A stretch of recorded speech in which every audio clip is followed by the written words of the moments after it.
अस्सलाम वालेकुम dear students, मैं हूं रिजवान अहमद। आप सब लोग कैसे हैं जी? उम्मीद करता हूं आपका दिन बहुत अच्छा चल रहा होगा। डियर स्टूडेंट्स, प्रीवियस लेक्चर में कुछ ग्लिचेस की वजह से आप लोग मेरी आवाज़ नहीं सुन पाए थे। तो हम उससे पहले जब हमने सेकंड चैप्टर जो है अपना स्टार्ट किया था, तो उसके पहले लेक्चर में जितना पढ़ा था वहाँ से आगे हम आज कंटिन्यू करेंगे इस लेक्चर के अंदर।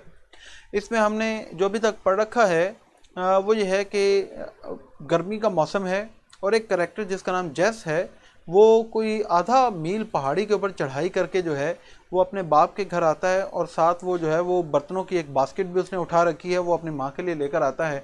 जब वो आता है तो उसका बाप कहता है कि आओ, मैं आज तुम्हें कुछ ऐसी चीज़ दिखाने जा रहा हूँ जो तुमने कभी नहीं देखी होगी। अब ये गर्मी से हल्कान थका हुआ है और ये नहीं जाना चाहता, तो कहता है कि अब्बा जान, क्या इतनी गर्मी में आपका पैदल चलना मुनासिब होगा? तो उसका बाप उसकी बात नहीं सुनता, क्योंकि जेस फिर बाद में हमें बताता है कि from January to April, his father had been to 8 different doctors, and one of the doctors even said that he should not walk even the length of a city block. But his father did not pay heed to any of his advices. उसने कोई doctor की बात पर जो है वो अमल नहीं किया, और वो जो है वो चैप्टर के अंदर लिखा गया कि वो 5 मील जो है पहाड़ों में से चलता हुआ वापस घर आता है और आकर अपनी बीवी को बताता है कि आज उसे डॉक्टर ने क्या कहा था। ऐसा ही कुछ आज से 40 साल पहले भी डॉक्टर ने उसे कहा था कि तुम्हें जो है वो ज़्यादा मेहनत नहीं करनी चाहिए, लेकिन वो जो है अपनी जवानी में जितना कि सेहतमंद कोई नौजवान मेहनत करता है उतनी ही मेहनत करता रहा, उसने हिम्मत नहीं हारी। तो जैस कहता है कि अगर मेरा बाप कोई काम करने का इरादा कर ले तो वो उस काम को करके छोड़ता है, चाहे उसके लिए जो है even if he had to crawl for that, उसे रेंगना भी पड़े तो वो करता है। He did not care whether it was 97 in the shade और -16, वो दर्जा हरारत ज़्यादा हो कम हो, वो इस बात की परवाह नहीं करता। तो खैर जो है वो चल पड़ते हैं और रास्ते में एक जो है वो सब्ज़ार के किनारे पर उसका बाप खड़ा होता है और एक अल्फल्फा जो है वो बोसन की जो जड़ी बूटी है उसका एक जो है वो उसको आप कहें कि उसका एक पार्ट ऐसे काटता है अपने पॉकेट नाइफ से और उसे अपने सर पर रख लेता है। अब वो जब वो रास्ते में जा रहे होते हैं तो वो कहता है कि जैसे तुम्हें याद है कि कैसे हम जो है वो इस जंगल में आया करते थे, गुलहरियाँ यहाँ से गुजरा करती थीं और वो हिकरी ट्रीज़ के ऊपर से जो है वो जो छिलके होते थे ग्रीन कलर के वो हमारे ऊपर गिराया करती थीं। अक्टूबर के महीने में कैसे हमारे जो शिकारी कुत्ते हैं वो खरगोश को अपने जाल में फंसा लेते और अगस्त के महीने में हवा कितनी अच्छी चलती थी। ये सारा कुछ वो बातें कर रहा है। तो उससे आगे हम आज यहाँ से पढ़ेंगे। Is that what you wanted to show me? I asked. तो मैंने पूछा कि अब्बा जान, क्या आप मुझे ये दिखाना चाहते थे? बेटा किताब आपके पास ओपन होनी चाहिए, बातें मत करें। ओह नो नो, अरे नहीं नहीं। He said as he began to climb the second bluff. Bluff का मतलब होता है चोटी, चट्टान, Cliff.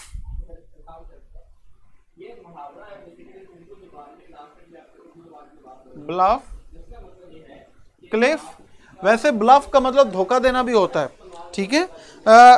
Oh no no, he said as he began to climb the second bluff that lifted abruptly. Abruptly का मतलब होता है suddenly, फौरन, quickly।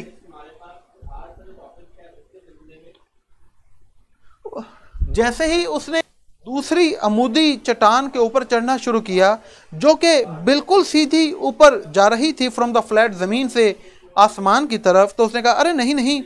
The pines on the top of the mountain above us looked as if the fingers of their long buffs were fondling the substance of a white cloud.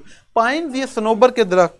तो वो कहता है कि उस पहाड़ की चोटी के ऊपर सनोबर के दरख्त ऐसे नज़र आते थे कि जैसे उसकी शाखें जो हैं, उसकी डालियाँ, उसकी शाखें जो हैं वो जो अबर है, जो सफ़ेद अबर है, जो बादल हैं, उसके अंदर अटकेलियां कर रही हों। फॉन्डलिंग, फॉन्डल का मतलब होता है केरस।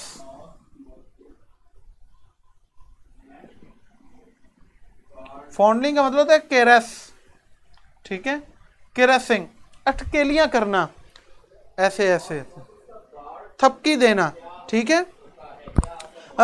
तो वो कहता है कि हमारे उस पहाड़ की चोटी के ऊपर सनोबर के दरख्त जो हैं उसकी शाखों की डालियां ऐसे लगता था जैसे सफ़ेद अबर के अंदर अटकेलियां कर रही हो। Whatever my father wanted me to see was on top of the highest point of my farm. वो उसे समझ आ गई कि मेरा बाप जो कुछ भी मुझे दिखाना चाहता था वो हमारे खेत के सबसे ऊंचे मकाम पर था। And with the exception of the last 3 years I had been over this point many times. और माँ सिवाय पिछले 3 सालों के मैं उस चोटी पर, उसकी टॉप पर कई दफ़ा जा चुका था। ये आपने याद रखना है कि वो कई दफ़ा जा चुका है, बस उसे पिछले 3 साल से वो नहीं गया, अदरवाइज उससे पहले जो है वो कई दफ़ा वहाँ पर जा चुका है। And with the exception of the last 3 years, I had been over this point many times. I had never seen anything extraordinary upon this high point of rugged land. Rugged का मतलब है rough.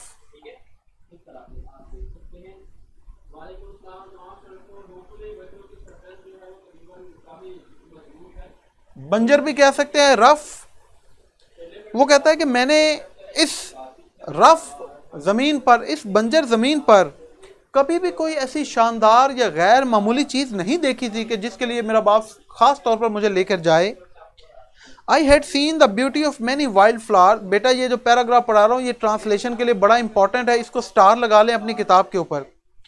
I had seen the beauty of many wild flowers, मैंने कई जंगली फूलों, a few rock cliffs, कुछ जो है वो पथरीली चट्टानों, and many species of hard and soft wood trees, और कई इकसाम के नरम और सख्त लकड़ी के दरख्त जो हैं उनकी खूबसूरती को तो देखा था। लेकिन ये ऐसी कोई चीज़ नहीं थी कि इतनी गर्म मौसम के अंदर मेरा बाप जो है वो ख़ास तौर पर मुझे वहाँ पर लेकर जाए। Why do you take the path straight up the point, आप ये जो वो रास्ता ही क्यों इख्तियार कर रहे हैं जो बिल्कुल सीधा ऊपर जा रहा है। ये क्या है कि देखें ये पहाड़ है और इस पहाड़ की चोटी पर जाने के लिए एक ये ऐसे सीधा रास्ता, तो इसके ऊपर चढ़ाई करना बहुत आसान, लेकिन इस रास्ते के साथ साथ जो है वो कई और रास्ते भी हैं जो ऐसे थोड़े से घूम कर ऊपर तक जा रहे हैं।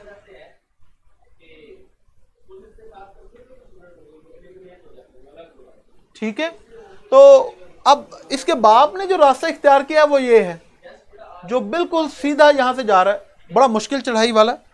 तो जैस कहता है कि अब्बाजान आप वही रास्ता क्यों इख्तियार कर रहे हैं जो यहाँ से बिल्कुल सीधा ऊपर की तरफ जा रहा है उस मुकाम की जानिब।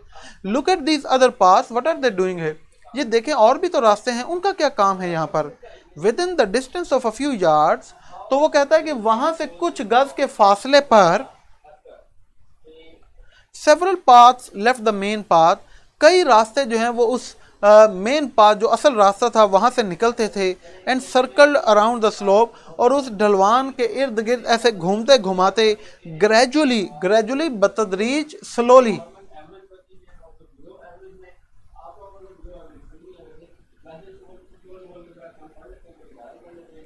स्लोली बतदरीज, स्टेडीली भी कह सकते हैं, ग्रेजुअली क्लाइंबिंग द माउंटेन। तो वो कहता है कि उस असल रास्ते से कुछ गज के फासले पर कई और रास्ते थे जो बतदरीज उस ढलवान के इर्द गिर्द घूमते घुमाते ऊपर की तरफ जा रहे थे। All paths go to the same place, he answered, उसने जवाब दिया कि सारे रास्ते एक ही मुकाम पर तो जाते हैं। Then why do you take the steep one, तो आप सबसे ज्यादा अमूदी रास्ता क्यों इख्तियार कर रहे हैं। आई आस्क्ड, मैंने पूछा।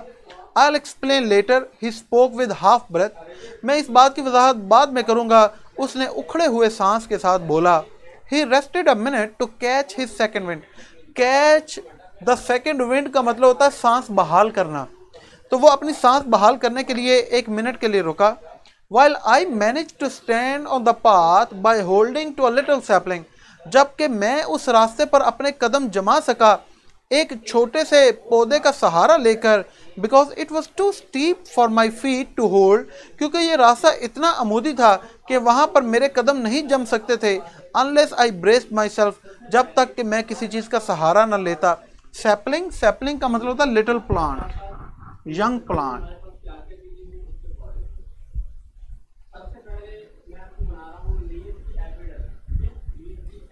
ठीक है, छोटा पौधा। Then my father started to move slowly up the path again, तो उसके बाद मेरे बाप ने दोबारा उस रास्ते पर चलना शुरू कर दिया। Supporting himself with his cane, अपनी बैद की छड़ी के साथ अपने आप को जो है वो सहारा देते हुए। I followed at his heels, मैं भी उसके नक्शे कदम पर चलने लगा। Just a few steps in front of him, a fox squirrel crossed the path, तो उसके कदमों से कुछ स्टेप्स, कुछ कदम आगे ही एक लूमड़ गुलहरी जो है उसने उसके रास्ते को क्रॉस किया। And ran up a hickory tree, और हिकरी के दरख्त के ऊपर भाग कर चढ़ गई। सी दैट जस, ही शाउटेड, तो वो एकदम से चिल्लाया, अरे जस तुमने देखा? Yes I did, I answered, मैंने जवाब दिया, जी हाँ मैंने देखा। जी बेटा, ब्रेस का मतलब सपोर्ट, चलो मैं लिख देता हूं, ये मैंने बोला भी था, सपोर्ट, सहारा लेना। That brings back something to me, he said, उसने कहा कि इससे बहुत सारी मेरी माजी की यादें वापस आती हैं। Brings back the old days to see a fox squirrel, मुझे याद आता है वो माजी के दिन जब हम जो है उस वक़्त ये इस तरह लूमड़ गुलहरी को देखा करते थे। But this won't bring back as much as something I am going to show you, लेकिन जो चीज़ मैं तुम्हें दिखाने जा रहा हूँ इससे तुम्हें कोई बहुत माजी की यादें जो है वो दोबारा नहीं मिलेंगी। माई क्यूरोसिटी वॉज अराउज्ड, अब ये बात सुन के कि कौन सी ऐसी चीज़ है जो मैंने आज तक नहीं देखी, तो क्यूरोसिटी का मतलब होता है दिलचस्पी, तजस्सुस, इंटरेस्ट।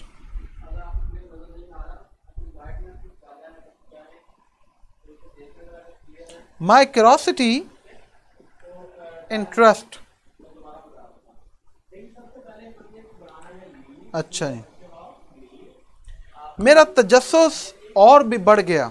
अराउज बढ़ना, इंक्रीज, बेदार होना, मेरा तजस्सुस बेदार हो गया। I thought he had found a new kind of wild grass, और मैंने सोचा कि शायद उसने कोई नई किस्म की जंगली घास जो है वो तलाश कर ली है।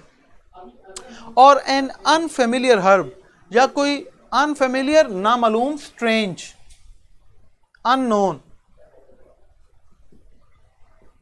अनफेमिलियर, अननोन, या कोई उसे नामालूम जड़ी बूटी मिली है। और a new kind of tree, या कोई नई किस्म का दरख्त मिला है। फॉर, क्योंकि I remember the time he had found a coffee tree in our woods, मुझे वो वक्त याद है कि जब उसे हमारे जंगल के अंदर जो है वो कॉफ़ी का दरख्त मिला था। It is as far as I know the only one of its kind growing in our country, जहाँ तक मुझे याद है हमारे इलाके के अंदर ये वाहिद कॉफ़ी का दरख्त जो है वो है, मतलब ये अपनी इस किस्म का अकेला या वाहिद दरख्त है। अब अगला पैराग्राफ अगेन बहुत इंपॉर्टेंट है, इसको जो है ये आयशा बेटा क्या, इंक्विजिटिवनेस, ये इंक्वायर करना, ठीक है, ये भी क्यूरोसिटी के अंदर आता है, तजस्सुस के अंदर आता है, ठीक है, इंक्विजिटिवनेस। ये पैराग्राफ इंपॉर्टेंट है, अगेन ट्रांसलेशन करिए। नहीं बेटा फिजान रियल स्टोरी नहीं है। खैर पैराग्राफ सुने। Only twice did my father stop to wipe the sweat from his eyes as he climbed the second steep bluff toward the fingers of the pine. उस दूसरी अमूदी चट्टान के ऊपर उस सनोबर की डालियों की तरफ पहुंचते हुए, चढ़ाई करते हुए रास्ते में मेरा बाप सिर्फ 2 ही मरतबा रुका अपनी आंखों से पसीना साफ करने के लिए। We reached the limbless trunks of these tall straight pines whose branches reach toward the blue depth of the sky. और वो कहता है कि आखिरकार उन हम बग़ैर तनों के उन शाखों की, जो सनोबर के दरख्तों की शाखें थीं, सीधे खड़े लंबे सनोबर के दरख्तों की शाखें, वहाँ तक हम पहुँच गए जिनकी शाखें अब जो है वो गहरे नीले आसमान को छू रही थीं। और the white cloud was now gone, और या फिर अब यहाँ सफ़ेद बादल जो है वो छट चुके थे। आई सॉ अ क्लियरिंग, और वो कहता है कि मैंने वहाँ पर एक छोटा सा ज़मीन का साफ किया हुआ टुकड़ा देखा। A small clearing of not more than 3/4 of an acre, वो बहुत एक छोटा सा ज़मीन का टुकड़ा जो साफ किया गया था, जो कि एक 3/4 एकड़ से ज़्यादा नहीं था। In the heart of this wilderness, wilderness barrenness,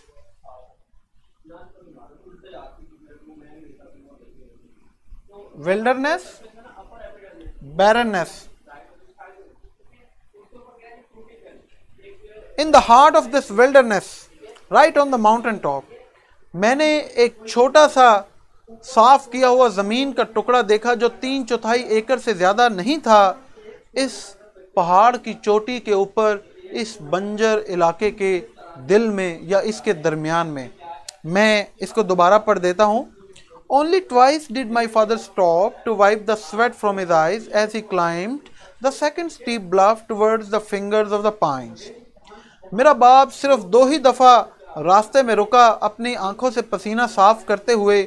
जब वो इस दूसरी अमूदी चट्टान के ऊपर चढ़ाई कर रहा था, वो चट्टान जो आगे सनोबर के जो दरख्त हैं उनकी शाखों की तरफ पहुंच रही थी। We reached the limbless trunks of these tall straight pines, और हम इन लंबे सीधे खड़े हुए सनोबर के दरख्तों के बगैर जड़ों वाले जो ट्रंक्स हैं, तने, वहां तक पहुंच गए। Whose branches reached towards the blue depth of the sky, और जिसकी शाखें अब नीले गहरे आसमान को छू रही थीं। और the white cloud was now gone, या फिर सफ़ेद बादल छट चुका था। I saw a clearing, a small clearing of not more than 3/4 of an acre in the heart of this wilderness, right on the mountain top। तो मैंने N उस पहाड़ की चोटी के ऊपर, इस वीराने के दरमियान में, मैंने एक ज़मीन का टुकड़ा देखा। वो बहुत छोटा साफ किया हुआ ज़मीन का टुकड़ा जो 3/4 एकड़ से ज़्यादा का नहीं था। Now you are coming to something, son।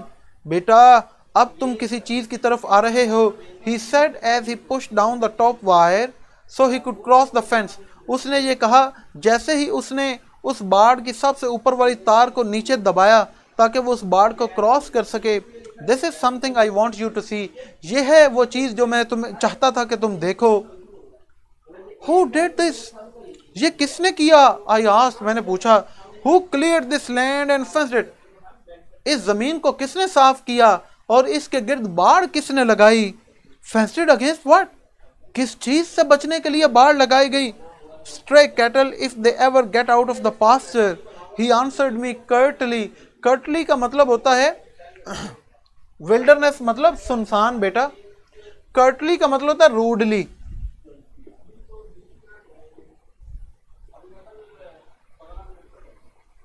Rudely. Stray cattle, stray wandering, आवारा।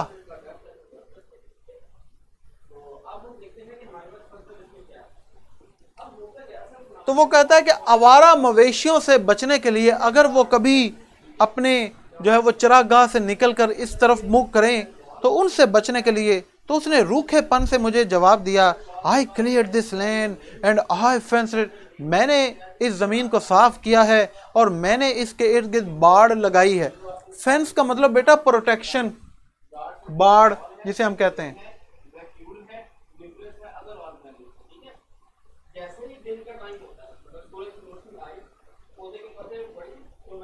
ठीक है, बाड़, protection. But why did you ever climb to this mountain top and do this? I asked him. तो मैंने पूछा, अब्बा जान आप क्यों इस पहाड़ी की चोटी के ऊपर चढ़कर आए और आपने ये सब किया? Look at the fertile land we have in the valley. वो नीचे देखें, वादी में हमारे पास कितनी जरखेज जमीन है। फर्टाइल, फर्टाइल का मतलब जरखेज, rich. Fertile, rich, fertile. He laughed। वो कहता है जरखेज। As he reached down and picked up a double handful of leaf rot loam। जब जैसे ही वो नीचे झुका और उसने दोनों मुट्ठियों के अंदर जो है वो गले सड़े पत्तों वाली मिट्टी को उठा लिया। This is the land, son। और वो कहता है कि ये असल ज़मीन है। This is it। हाँ यही है। I have tried all kinds of land। मैं हर तरह की ज़मीन जो है उसको आजमा चुका हूँ या उस पर काम कर चुका हूँ। Then he smelled the dirt। और फिर वो उस मट्टी को सूंघने लगा। He whiffed and whiffed the smell of this wild dirt into his nostrils। और अपने नथनों से इसने इस जंगली मट्टी को खूब सूंघा। Just like fresh air, he said। और उसने कहा इसमें सांस लेना बिल्कुल ताज़ा हवा की तरह है। As he let the dirt run between his fingers। जब उसने अपनी उंगलियों से उस मट्टी को ऐसे नीचे सरायत करने दिया, वो ऐसे किया ना तो वो मट्टी अब मुट्ठी से सारी नीचे गिर रही है। It's pleasant to touch too, he added। और उसने अपनी बात में इजाफा किया कि इसको तो छूने का भी जो है वो मज़ा आता है, ये तो छूने में भी बड़ी खुशगवार नज़र आती है। But dad, I said, मैंने कहा लेकिन अब्बा जान, I know what you think। He interrupted। interrupt का मतलब होता है break in, मुदाखलत करना, बात बीच में काट देना। इंटरप्ट। लेकिन मैंने कहा अब्बा जान, I know what you think, he interrupted. लेकिन उसने मेरी बात को बीच में काटते हुए कहा मुझे पता है कि तुम क्या सोच रहे हो। Your mother thinks the same thing, तुम्हारी माँ भी ऐसा ही सोचती है। She wonders why I ever climb this mountain top to raise my potatoes, yams and tomatoes. ये याद कर लें, 3 चीज़ें वो कौन सी उगाता है, पोटैटोज, यैम्स एंड टोमेटोज। वो भी हैरान होती है कि मैं इस पहाड़ी की चोटी के ऊपर क्यों चढ़कर आया, यहाँ पर अपने आलू, यहाँ पर अपनी जो है वो शकरकंदी, और अपने जो है ये कचालू भी यैम्स को कहते हैं या शकरकंदी भी कह सकते हैं, और अपने टमाटर उगाने के आए। बट जेस, ही ऑलमोस्ट विस्पर्ड, वो सरगोशी के अंदाज में बोला, yes anything grown in new ground like this has a better flavour. हर जो चीज़ जो इस तरह की नई ज़मीन में उगती है उसका जायका बेहतर होता है। Wait until my tomatoes are ripe, इंतज़ार करना जब तक कि मेरे टमाटर पक नहीं जाते। You will never taste sweeter tomatoes in your life, आपने अपनी ज़िंदगी में इससे ज़्यादा मीठे जो टमाटर हैं वो कभी नहीं खाए होंगे। बस बेटा आज के लिए हम इतना ही, यहाँ पर अभी हम अपना रीडिंग जो है वो वाइंड अप करेंगे। अब मैं आपके क्वेश्चन लूँगा, अगर आपका कोई क्वेश्चन है तो आप मुझसे क्वेश्चन पूछ लें।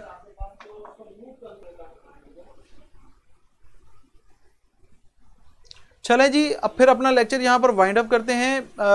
बेटा जैसे ही लेक्चर एंड हो आपने अपना फीडबैक सब बच्चों ने लेक्चर के बारे में ज़रूर देना। जिन्होंने अभी तक मुझे फॉलो नहीं किया वो मेरी पिक्चर पर क्लिक करें, फॉलो करें। अपना ख्याल रखें, दुआ में याद रखें। अल्लाह हाफ़िज़।